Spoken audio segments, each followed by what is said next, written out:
Hi there, everyone. My name is Richard. I'm very proud and honored to be invited by EEN Taiwan to talk to you about green tech.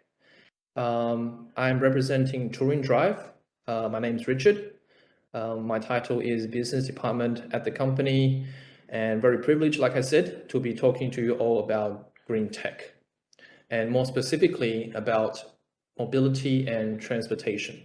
So the presentation will be casual and presented in a very relaxing manner. So sit back and enjoy my presentation.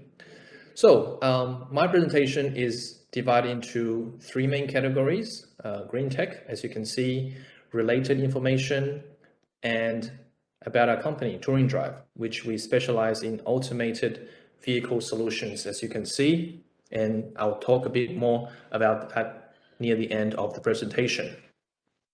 So I'd like to begin with the status and trends of green tech. I'm sure all of you will know something about green tech, renewable energy, sustainability, etc. I want to talk a bit more about the specifics and the regulations and guidelines at the beginning. And to start off, Lithuania, I believe, joined UN back in 91. And obviously the Sustainable Development Goals, SDG, is very relevant in Lithuania. And just a quick introduction about the SDG, the 17 factors. The goals, as shown by the UN SDG, is designed to build obviously a sustainable future and hopefully to implement in the UN. And many of these goals are related to the use of clean technology, which I'll talk a bit more later on.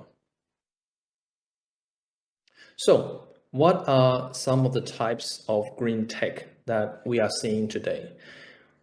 Before, we have to define what green tech is. It's basically something or solution or product or services that is environmentally friendly and must be based on its production or processes to its supply chain where it involves environmentally sustainability. And I've categorized, according to literature,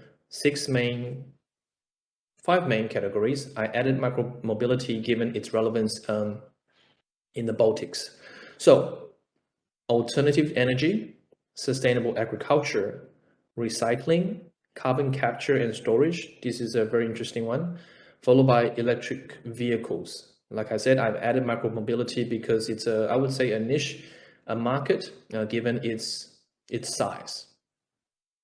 So what's the goal of green tech? Obviously is to protect Earth, the environment, and hopefully to repair the damage that's done to our surroundings and conserve the natural resources that are still left on Earth.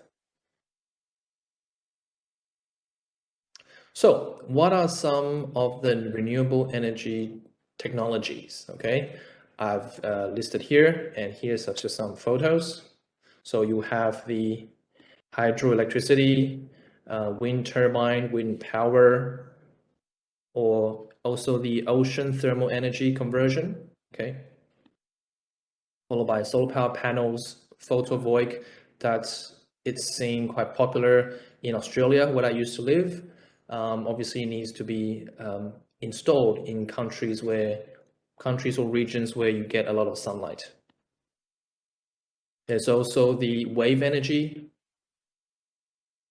electric vehicles, which is a buzzword that I'll be repeating quite often in this presentation. Heat pump, you can think of heat pump as an air conditioner, except it transfers the outside heat from the house into the house. Okay, it's like very much similar or opposite to what we have with air conditioners. Hydrogen fuel cell, I believe some major companies such as Toyota have vehicle that adopts such fuel in its production vehicle. There's also green computing, where the manufacturing process, the application, and the disposal of PCs, computers, tech devices requires a green solution from the beginning to the end. Energy conservation, changing light bulbs from tungsten filaments to LED. And lastly, energy saving modules, very similar to AIoT or IoT, but that's a different topic. And we all know that climate change or have experienced significant temperature increase or decrease in the past years, particularly during COVID, where most of us stay at home. Given the significant changes, we are also seeing a significant amount of investors who are willing to invest in green tech. So, what relevance does green tech draw in the bigger picture in terms of the policy and regulations? Just about this time last year in the US, President Joe Biden signed a law which is involved a $1.2 trillion Infrastructure Investment and Jobs Act. And it's a critical benchmark because it designates a huge amount of funding for green tech. And just below, I have the specifics allocations for the funding. The more notable aspects that are related to green tech are your electric vehicles, school construction. They are electrifying the schools, installing energy efficient buildings, structures, or solutions. And also a clean energy power grid, which provide the energy to the surrounding infrastructures. Okay, the act, which signed by President Joe Biden, $1.2 trillion, is the largest investment in clean energy transmission and EV infrastructure, which stands for electric vehicle.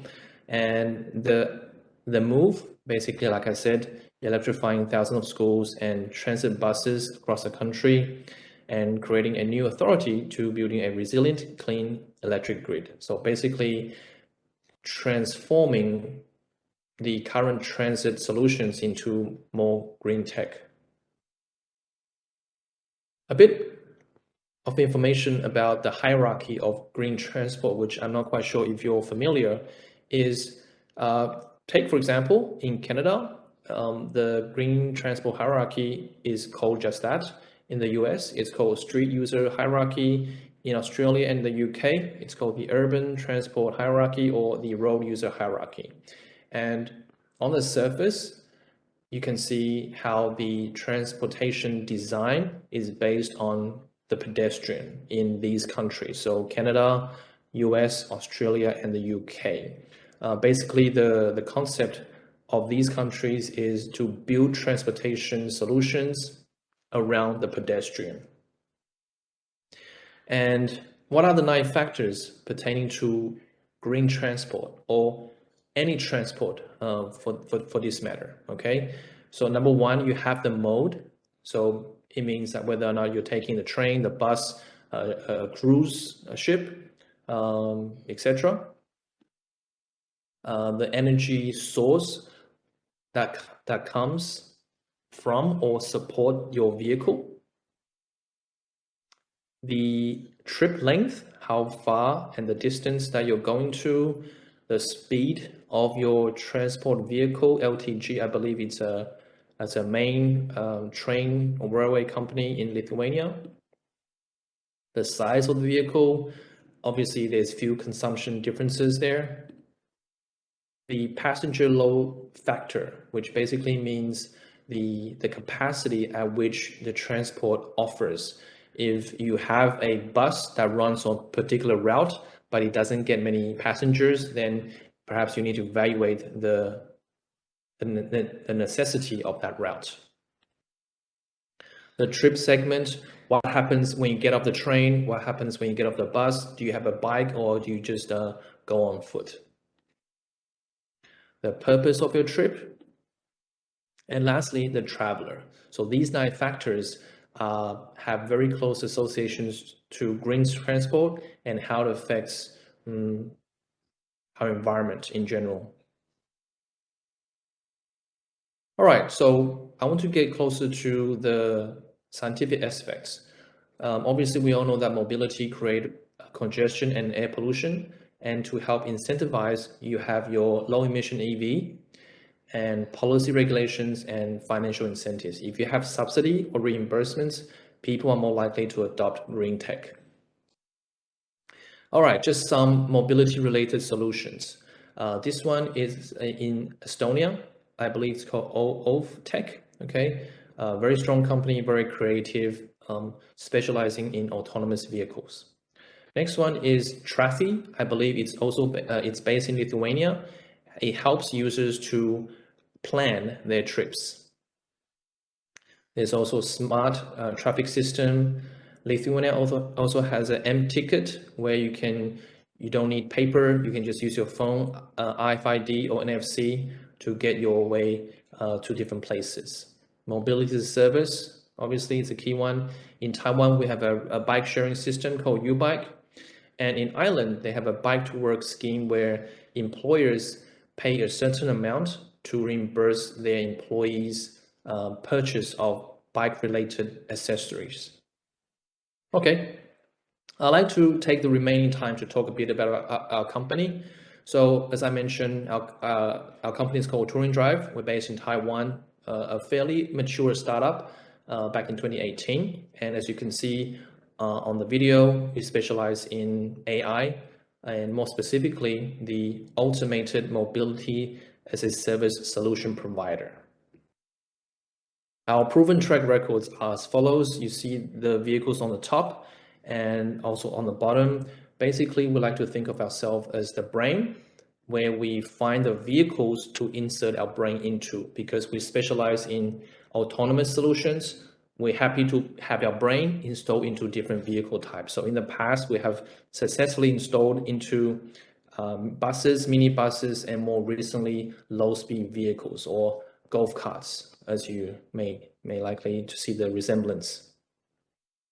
So what drives an automated low-speed vehicle? You need these key components: the vehicle technology, navigation, mapping, perception, and fleet management system. Perception just simply refers to the camera, the sensors, how our eyes, ears would normally work on a human. And when you have more than one vehicle, you're bound to require a FMS or a fleet management system, which we also offer. And this is just what a remodeled autonomous vehicle would look like. On the surface, it looks just like any other golf cart, but if you look closely, you have your LiDAR, you have your RTK, GPS, GNSS, the camera at the front, positioning with GPS. And when you have that, you are pretty much set to deliver a automated low-speed vehicle solution at a domain of your preference.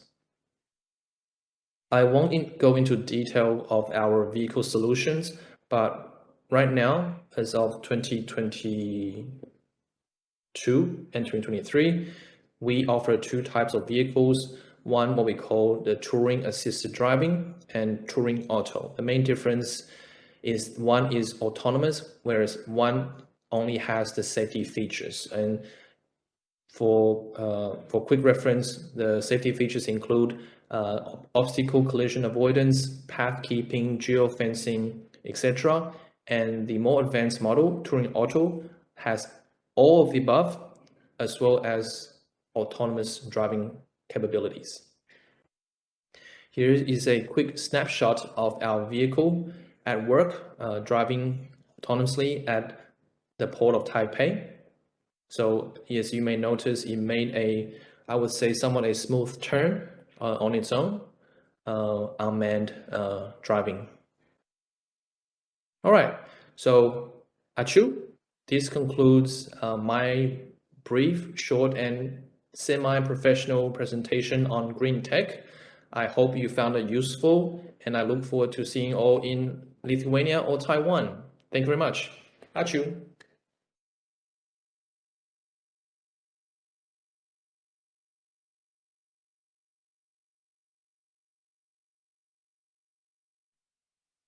Hi everyone, I'm Nate, the founder of Charco Science and Research. So today I'm going to share with you about the green technology for organic agriculture.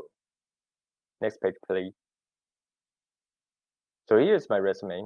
So since 2011, I worked in the E-Tree as a researcher. And after that, I joined the Israel company, which is serving some solution for semiconductor industry. And also after 2018, I created this company, Charco, and we dedicate in the agricultural field, meaning we develop and do a lot of study about the green technology to provide to farmers and some groups the new materials to replace the pesticide, traditional chemicals. So as a Charco founder, so I lead our team to not only develop a new product for farmers, but also we guide and coach farmers to join some government program and also got some awards. Like this year, we just received the Outstanding Young Persons Program. We are the outstanding. We received the outstanding awards. So this would be a new era for Taiwan agriculture because we co-work with farmers, not only sell them our product, but also together we work with them to have a more outstanding performance. Next page, please. So here's today's agenda. First, I will give you a snapshot about a global agricultural issue. In the second part, I will introduce you about this industry status, the organic agricultural market. And the last part would be Charco's green technologies. Next page, please. So during the past few years, I believe that everyone has some feeling about our life change. The first thing is extreme climate, and the second thing is the COVID-19 situation, of course. For extreme climate to the agricultural production, what's the issue? It makes the disease increase 10 to 30%, and including the fungi, bacteria, and pests. All this makes our production worse. And that reduces the yield 20 to 40% and also damage the productivity 10 to 20%. So if the produce is problematic in the field, then after you harvest it, the storage will be an issue for sales. So because produce is not like the electronic products, produce rotten with time. So during storage, you will see that the latent disease, dehydration, and over ripening, all this makes price lower than around 30 to 50%. And especially in the past 2 years, the COVID-19 situation makes the produce selling harder. So that is a big issue for the produce supply chain. So current solution, of course, is pesticide and some chemicals. But everyone knows that it's in the past 10 years, it gets more and more expensive. And also it creates disease resistance, meaning they use more pesticides. All this disease will create some ability to resist the pesticide. So everyone knows there's some risk to beings, environments. That's known, right? So as you can see here, I summarized that the past 5 years, the Taiwan major fruits, the productivity amount and also value. You can see that it decreased 20 to 30%. So it's obvious that the pesticide, the traditional chemicals, didn't work anymore. And next page, please. So developing the organic agriculture is a weapon, is a solution, because you know that the pesticide didn't work anymore, so we must find something alternative. We need some alternative solution. So by removing the pesticides, then of course we just take something organic. So the next part is some analysis about organic market. So as you can see here, that the organic farmland area distribution, major is the some European country, and also you see some Asia and some area. The most interesting thing is that the maximum farmland area, organic farmland area occurs in only single country, but for others, you can only see less than 5 million hectares. It's interesting. That's because the development of organic agriculture is not that easy. So if we look at we split it into different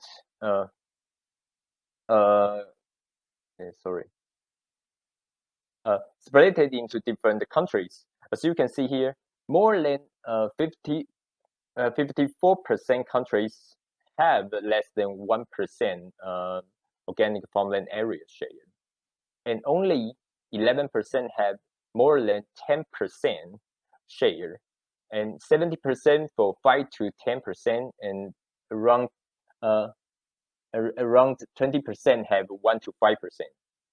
So this means that most of global countries, they have limited capability to develop the organic agriculture. Next page, please. So if we look at the growth of the organic agricultural land and share, starting from 2000 to 2012, the growth is quite slowly from around 15 million to around 13 million. But starting from 2012 and until now, you can see that growth is quite fast. It's almost doubled. So that's because in the past 10 years, people start to focus on the green technology and trying to find more environmental friendly solution. So, and people start to stress on the healthy food, organic food, something like this. So that's why in the past 10 years, the growth of the organic agricultural land and share grows so rapidly. Next page, please. So if we if we break down into a different area, like Africa, Asia, Europe, and Latin America, North America, and Oceania, you can see that in every region, the growth of the organic agricultural land and share is quite obvious, and especially the most we can notice that especially in the Europe or in the also Oceania, the growth is much faster than other areas. Next page, please. So as you can see in the previous slide, that the growth of the organic farmland is so quick. So you might be curious, then how about this market? What's the money? What's the money growth? So you can see here the retail sales of organic food in 2020.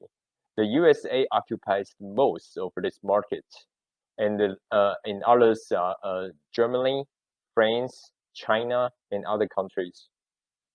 And if we split it in the region, North America almost 45%, and Europe is almost 43%.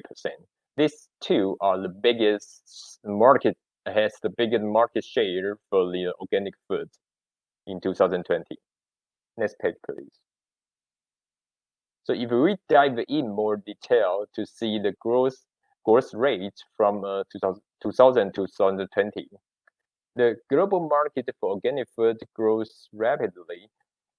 In 2020, we have only 18 billion 80 billion for the retail sales, but in 2020 it grows to 129 billion. So it's more than 7 times growth. And as for if we go into see the U.S. organic food market, because in previously I said that it is the biggest one, right? So you can see that starting from 2000 to 2019, the growth of the requirements, the demand of organic foods is increasing 9 to 50 million USD. But one thing you can notice is the organic farmland in million hectares grows slowly. Even from 2013 to 2019, it didn't grow. It didn't grow. So as I mentioned several times, that there's some limitation for them to develop the organic agriculture. One thing is that there are three major reasons. One is the as I mentioned in the beginning, the extreme climate, and secondly is the disease control. So if they want to have alternative solution without to replace the pesticide, to replace the traditional chemicals, they cannot have the equal or equivalent productivity or yield. So they cannot expand that area of organic farmland. And the third thing is about the cost, the overall cost. So as you can see here, that even the demand, the requirement for organic food is so high, but the cost is not also increased. So the question is how to have a good solution for to develop organic agriculture. Next page, please. So those slides are about the global organic agriculture. So how about Taiwan's market? So here in Taiwan, you can see that Taiwan gross produce productivity value, including the fruits, vegetable, and flower, is about the 60 billion per year. And you can see that during the past 10 years, it increased steadily. So to develop an organic agriculture, we need to look into the global agricultural material market. So as you can see that from 2016 to 2025, this is an estimation. The overall market size grows a lot. And also, if we look at the global non-pesticide market, it grows from 2015 to 2022 about the market size grows about 10 billion. So meaning this market is getting more and more important. So next page, please. So here, he did all this Charco technology portfolio. So to replace pesticides, we invent this natural coating. We extract some complex plant essential oil from the peels, some byproduct of agriculture, and also we invent this manufacture this carbon nanopowder as a carrier. It was made from the bamboo charcoal. So we combine them together to make this coating, and the application for it would be pre-harvest formula and also post-harvest formula. And for both pre and harvest formula, we also developed some hardware system. Like we have an IoT spread system for the field application, and also we have nano spray technology for the post-harvest formula. Next page, please. And our technology is unique. For the carbon nanopowder, we make the surface is variant. It can ligand with different group of specific compounds to have different combination, and it can physically compete with these disease particles like spores to reduce at least 30% spore adhesion. And all this process can have the cost reduction more than 50%. and our complex plant essential oil we extract, we already passed the field test for more than 21 produces, and it's proved that it can be effective to 24 kinds of disease, and we finish all these tests in 3 years. It's proven that for physiological disease control. So not only the fungi or the pest issue, but also for physiological disease, we are the I think we are the worldwide first solution. Next page, please. By comparing to pesticide and some traditional chemical and also biologics, as you can see here, our product is more multifunctional and safe. And also the cost is in between these two groups, and we have no limitation to use it during all the pre and post harvest. Next page, please. So this is our field test result. As you can see here, we try to compare to traditional pesticides. So as you can see, the mango, you can see upper bills. If you just use pesticides, it can limited. It can show limited performance. The anthracnose issue still there. And for the strawberry and the coffee tree, and also the leaf, the rust issue of the pierced leaf. All this shows that our solution can not only comparable to the pesticide, the traditional chemicals, but better. We can reduce 5 to 20% the disease. Next page, please.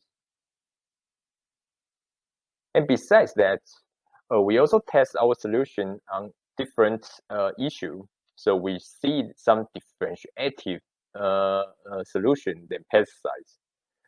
For the mango, like I mentioned, the physiological disease, there's no any solution for this. The mango, the cell, the surface cell, the peel of the mango would be broken in some situation, but no any drug, no any formula can solve it. But ours, we can make it. We can control that the growth speed very well. And for the avocado, as you can see here, after treatment, and we can improve it. We can totally solve the frostbite issue. Like we can reduce the core injury rate from 30% to 0%, and also that the storage, the stability, the collision injury, we can reduce it from 40 to 5%. So all this cannot be done by traditional chemicals, cannot be done by pesticides, but our formula can work. Next page, please. So this is a comparison of all post-harvest products. So our Charco's formula is a natural formula, and like the other company, Pure Science, and the other three, one is the traditional chemicals company can do. It's some synthesized chemicals, and like also the YMCP is also in post-harvest chemicals. And the last one is the like a PE and PP bags. So by comparing the ingredient, mechanism, price, and the performance for the weight maintenance and disease control, our formula is much better than others, and also ours are quite safe. Next page, please. So this is a benefit for the post-harvest application. As you can see here, if we have a spray on the mango, after 5 days storage, we can effectively inhibit the anthracnose issue. And also, we provide our formula for our customer to test it on their produces. And all these results shows we can have 2 to 3 times shelf life extension, and we can effectively control the disease, like suppress the mold growth, slowing down the ripening. Next page, please. So, as in green technology, our formula was tested by SGS. So as you can see here, all our product passed all the pesticide, bleach, heavy metals, and some preservatives tests. So it's all of them are non-detectable. The next page, please. So after some lab experiments, we bring our formula to the field test, and we prove that we can enhance the yield from 60 to 90%. So this can bring farmers or farmer group from lands that the revenue increase from 0.2 to 0.5 million. So average profit enhancement is 20 to 30%. Next page, please. So our ultimate goal is to our vision is to using our technology and together with farmers to satisfy all these SDGs, and starting from pre-harvest to post-harvest application, then we can help our customers, help farmers to develop the quality agriculture, organic agriculture.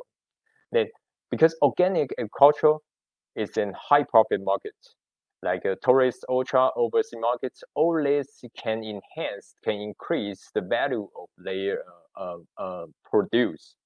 And also together, we can lead all these customers, all these farmers to develop sustainable agriculture to make our planet better. Okay, next page, please. Thank you. Thank you. Thanks for your listening. And this is my sharing about the green technology for organic agriculture.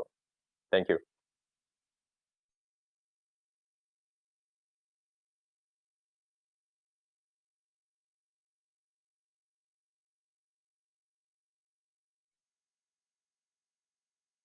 Over the next 10 years, every city and every country in the world will transition to zero-emission electric vehicles.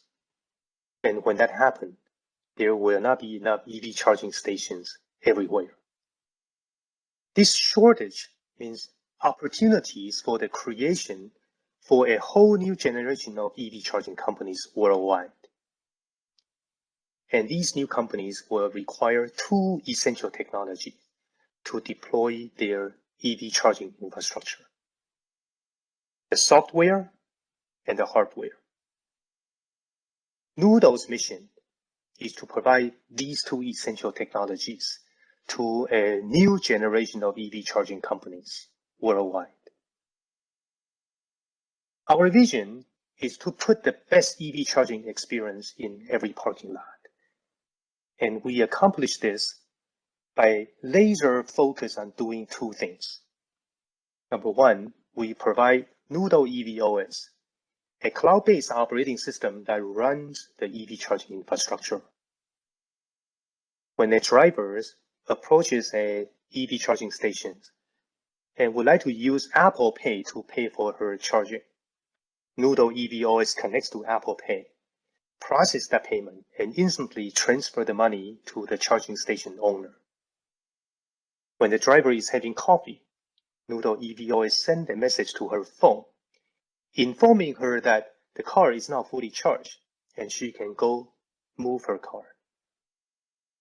When she goes to move her car and unplug the connector from the car, Noodoe EV OS detects that action and would instantly send a digital receipt to her phone. Everything that we do is paperless. That's number one, Noodoe EV OS. In addition to the operating system, we also provide number two, the Noodoe EV charging stations. So Noodoe EV OS and Noodoe EV charging station work in conjunction to deliver that end-to-end user experience. We provide these two essential technologies to a whole new generation of EV charging companies worldwide, and in turn, these companies deploy EV charging stations at residential buildings, office buildings, destinations such as hotels, shopping mall, library, hospitals. These are the places that you will stay there for a few hours. Highway pit stops, locations for fleet charging or e-bus charging. These are some of the companies in the world that uses Noodoe EV OS technology to run their EV charging infrastructure. EVCS is a company in California. They deploy charging stations in Los Angeles, San Francisco, Oregon, Seattle. They pretty much are building up the Pacific corridor right now. EVCS uses Noodoe EV OS to run the entire EV charging infrastructure. In Taiwan, Audi is deploying the Audi charging network. Audi uses Noodoe EV OS to run the Audi charging network. We also work with a company in Canada called Green Dot, which is providing EV charging solutions in the Canadian market. In Southern California, we also work with Edison. This is a very interesting endeavor where Edison and Noodoe are connected on the back end. So during peak electrical usage hours, Edison would send a message to Noodoe EV OS, which would drop the load of the public charging stations that is running Noodoe EV OS in the greater Los Angeles area, and therefore help Edison perform peak shaving for its utility infrastructure. What makes Noodoe different is the user experience and the autonomous way that we deliver that simple user experience. If you're using a traditional EV charging station to charge your car, this might be a user experience that you encounter. You first have to make a phone call, open an account over the phone, wait for 4 or 5 days to receive your membership card, and then use that RFID membership card to activate the charging station. Well, that does not work because you need to charge your car right now, not 4 or 5 days later, right? Another scenario that a typical user might encounter is they will need to download an app, go through 15-step process, and then open an account, put in their credit card number, deposit $50, and then use the app to activate the charging station. You know what? Consumers hate it when they are being forced to download apps. In contrast, Noodoe puts the user at the center of everything that it does. So when you are using a Noodoe charging station, you simply take out your iPhone or Android phone. Without downloading any apps, you scan the charging station's QR code, push Apple Pay on your phone, and the charging station in front of you would just magically light up and start charging. Scan, pay, charge. 5 seconds, that's all it takes. There is no membership card because your phone is your membership card, and everybody got one of those already. There is no need to open an account because you already have an account. It's called Visa, it's called MasterCard, and to some people, it's called Apple Pay. And you can do all of this without downloading any app. Simply scan, pay, charge. That's it. It's an end-to-end user experience that is simple and instantaneous. A lot of the EV charging infrastructure operator would need to have patrol cars that check all the location to make sure everything is working properly. With Noodoe EV OS, you don't need to do that because we have cloud robots that automatically patrol all the locations. And we do that once every 60 seconds. There is no way human being can do it that fast, no matter how fast you drive. And when something is not right with the charging station, we can remotely repair the charging station over the cloud. Because everything is centrally managed, the uptime is high. And it's very rare that the user will need to call the operator and inform the operator of any non-working equipment. And you can also centrally manage the entire infrastructure. You want to change the price, hit enter, and all the charging stations will be instantly updated. It's so automated that there is almost nothing the station owners need to do except just generate revenue. So there are no membership cards, no need to download apps, no need to open an account or make a phone calls. It's 100% automated. It's a 24/7 autonomous operation. That's Noodoe EV OS. Working with the software, we also provide the hardware. A full range of charging stations ranging from AC chargers, high power AC chargers, DC chargers, and superchargers. This is a 360 kilowatt supercharger that can charge an electric car in under 10 minutes. And on top of that, we also provide a wide range of accessories to fulfill the needs of every parking lot. Perhaps the most interesting part is the extensibility of Noodoe technologies. Just like on the iPhone, where you can download additional apps for special applications, we have a similar concept called add-on microservices. Here is an example of an add-on microservice. It's called load management. Often, an installer would find that the customer would like to have 10 charging stations, but the electrical panel only have enough spare capacity to support 5. Well, to do an electrical upgrade to support 10 charging stations would be very expensive and would take very long.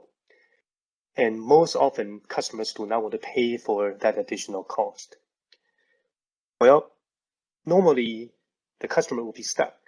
But with the add-on load management microservice, you can actually install 10 charging stations where otherwise only 5 could have been installed. Now, how does this work? Let's take a look at car number 3. This car just came and parked. The battery is almost empty. Noodoe EV OS would tell charger number 3 to give car number 3 full power because it's hungry. Let's look at car number 1. This car has been parking there for a while, and the battery is 90%. Noodoe EV OS will tell charger number 1 to give car number 1 very tiny amount of power. In total, the electrical capacity used would not exceed the limit of the power panel. That's load management. This allows a parking lot to install sufficient charging stations without any electrical upgrade.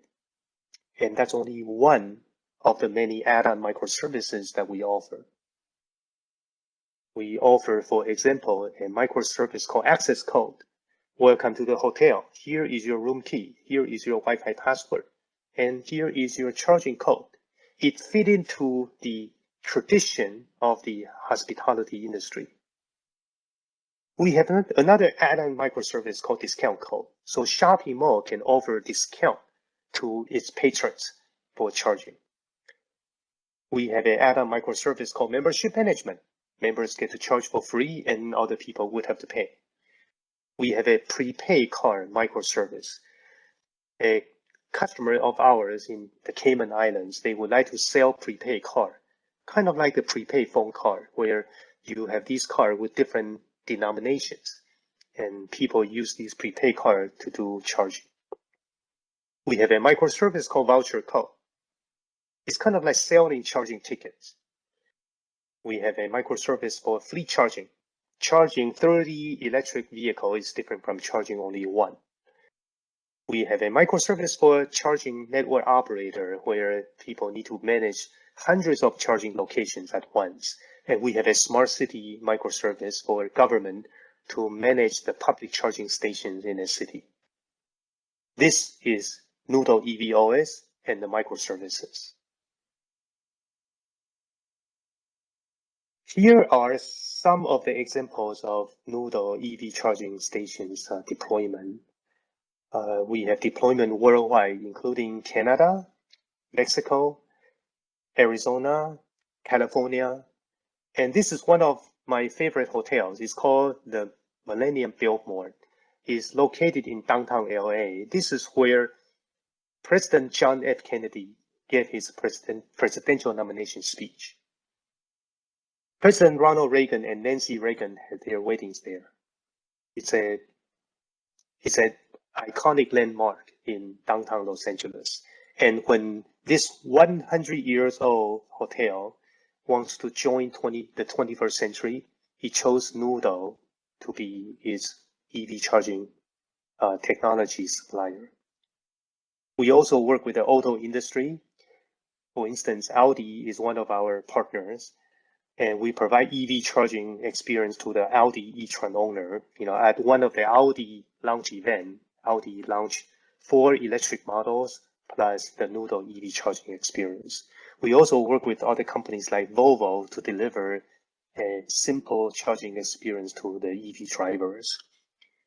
This is a short story from Forbes magazine. It says that Noodoe is a cloud operating system that could transform electric vehicle charging. And to show you what it's like, I'd like to share with you a video that tells the story about this end-to-end simple EV charging experience.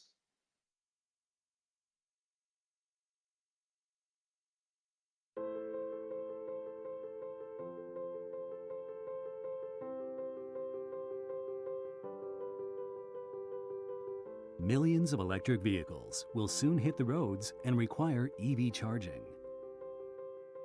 As the demand for EV charging accelerates, we're working towards a world where parking is charging. To accomplish this, we provide service automation solutions that transform your parking lots into hands-off revenue generators. Specifically, what makes us different is Noodoe EV OS, an advanced cloud-based operating platform that fully automates 24/7 service delivery, payment processing, and energy cost reduction. First, Noodoe EV OS automates every possible aspect of charging service delivery. There is practically nothing you need to do, except watch the automatic and continuous flow of revenue. Second, Noodoe automatically processes multiple payment types and relays the revenue directly from the customer right to your account. Even receiving money is automatic.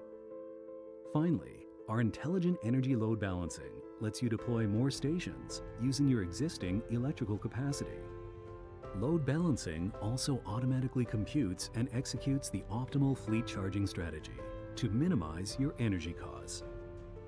Noodoe EV OS supports a wide variety of business models, including shopping centers, hotels, workplaces, and smart cities. It can be further customized to meet your specific needs, and once implemented, gives you full control to centrally configure pricing, modify peak hours, monitor status, and supervise all your charging stations. Today's parking lots are tomorrow's charging stations. With Noodoe EV OS, you can transform your parking lots into revenue generators today for a greener world tomorrow.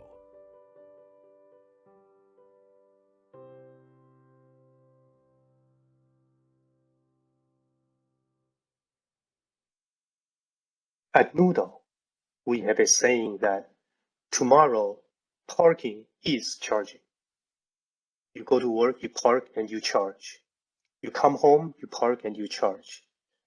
You go to shopping mall, you park, and you happen to charge. Charging is no longer a deliberate act. You just happen to park and charge. And Noodoe's vision is to provide the best EV charging experience in every parking lot. Thank you.